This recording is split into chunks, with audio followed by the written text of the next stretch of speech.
Mercato Barça, Nico Williams dit non à Arsenal et fonce vers le FC Barcelone, Flick rêve de Musiala. Le mercato estival approche à grands pas, et du côté du FC Barcelone, les grandes manœuvres commencent déjà en coulisses. Un nom retient particulièrement l'attention ces dernières semaines, celui de Nico Williams, l'ailier explosif de l'Athletic Bilbao. Alors que plusieurs clubs européens se sont positionnés pour tenter d'attirer le jeune international espagnol, le Barça semble désormais en pole position pour s'attacher ses services.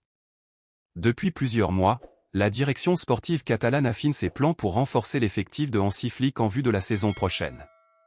Et si le dossier Nico Williams avait suscité des divergences l'été dernier entre Deco et Joan Laporta, cette fois, les dirigeants semblent parler d'une seule et même voix. Hansi Flick, fraîchement arrivé à la tête du club à l'époque, avait initialement un penchant pour Dani Olmo, tandis que le président Laporta militait ardemment pour Nico Williams. Aujourd'hui, les hésitations sont dissipées et l'entraîneur allemand est lui aussi séduit par le profil du jeune ailier de 22 ans. Preuve de ce changement de cap, Flick aurait définitivement écarté la piste menant à Luis Diaz, pourtant longtemps soutenu par Deco. Cependant, pour parvenir à concrétiser cette opération, le FC Barcelone devra composer avec une concurrence redoutable sur le marché des transferts. Arsenal, notamment, s'était sérieusement positionné pour recruter Nico Williams dès cet été.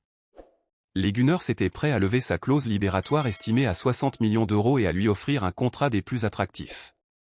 Mais un élément a rapidement bloqué les discussions. Selon les informations relayées par le média El Nacional, Nico Williams aurait exigé d'être le joueur le mieux payé du club londonien. Une demande jugée excessive par les dirigeants d'Arsenal, qui ont aussitôt décidé de se retirer du dossier, laissant ainsi le champ libre au Barça. Une excellente nouvelle pour le club catalan, qui restait en embuscade depuis plusieurs mois. D'après des sources proches du joueur, Nico Williams n'a jamais réellement envisagé de rejoindre un autre championnat que la Liga, et plus particulièrement le FC Barcelone. Déjà l'été dernier, le Paris Saint-Germain avait tenté de s'attacher ses services, mais le joueur avait décliné l'offre, préférant patienter pour réaliser son rêve de porter le maillot blaugrana. Pour éviter que le feuilleton ne s'éternise tout l'été, l'entourage du joueur et le Barça se seraient mis d'accord sur une date butoir fixée au 15 juillet. Une décision rapide permettrait à Nico de rejoindre sa future équipe à temps pour la préparation estivale et de s'intégrer pleinement au collectif de Flick. De plus, cela éviterait au club catalan un long feuilleton médiatique comme cela a pu être le cas par le passé avec d'autres dossiers. Mais pendant que le Barça s'active sur le dossier Nico Williams, Hansi Flick n'en oublie pas pour autant de peaufiner ses plans pour l'entrejeu. Et selon les dernières indiscrétions du média El Nacional, l'entraîneur allemand aurait expressément demandé à sa direction de tenter le coup pour Jamal Musiala, le prodige du Bayern Munich. Musiala, âgé de seulement 21 ans, est considéré comme l'un des plus grands talents européens à son poste. Capable d'évoluer aussi bien en milieu offensif qu'en soutien d'attaque, le joueur plaît énormément à Flick, qui connaît parfaitement son profil pour l'avoir dirigé lors de son passage en Bavière. Le coach catalan est convaincu que Musiala s'intégrerait parfaitement dans le système de jeu du Barça et qu'il pourrait devenir un élément clé de son projet sportif. Cependant, ce dossier s'annonce bien plus complexe que celui de Nico Williams. Vincent Kompany, l'actuel entraîneur du Bayern Munich, considère Musiala comme un joueur fondamental dans son effectif et n'aurait aucune intention de le laisser partir.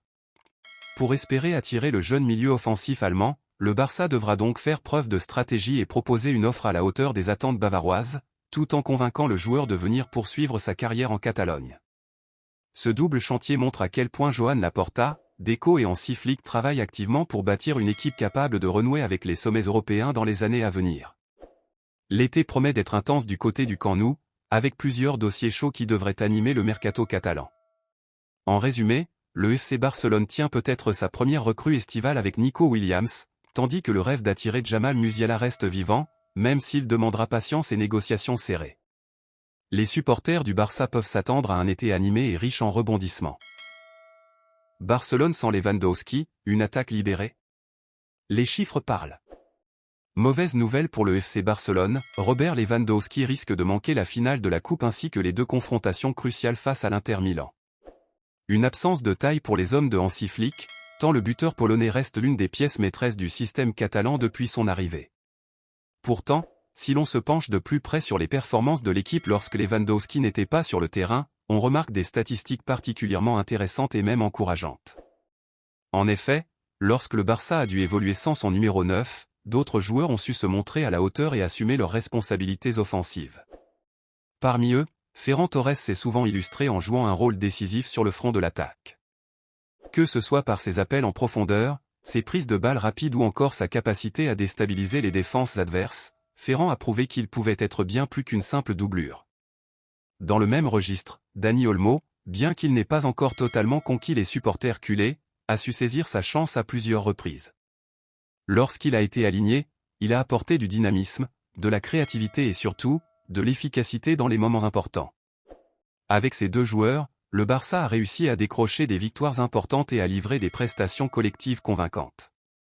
Cela ne veut pas dire que Lewandowski n'est pas indispensable. Loin de là. Son expérience, son sens du but et son rôle de leader sont irremplaçables dans une équipe ambitieuse comme le FC Barcelone. Il reste, de loin, le meilleur buteur de l'équipe et un cadre essentiel dans le système mis en place par Hansi Flick. Mais ce qu'on a pu observer en son absence, c'est un jeu plus fluide, des transitions offensives plus rapides et une meilleure répartition des responsabilités en attaque. La balle circule davantage, les actions passent moins systématiquement par un point d'appui axial, et les mouvements déstabilisent plus facilement les défenses adverses. Cette décentralisation de l'attaque pourrait bien être une alternative tactique intéressante pour le coach allemand dans les semaines à venir. Les prochains matchs nous diront si cette tendance se confirme, et si Barcelone parvient à rester compétitif sans son avant-centre vedette. Les supporters attendent de voir comment Ferran Torres et Dani Olmo sauront répondre à l'appel et s'ils pourront porter l'équipe lors de ces rendez-vous capitaux. Affaire à suivre très prochainement sur Instant Blaugrana.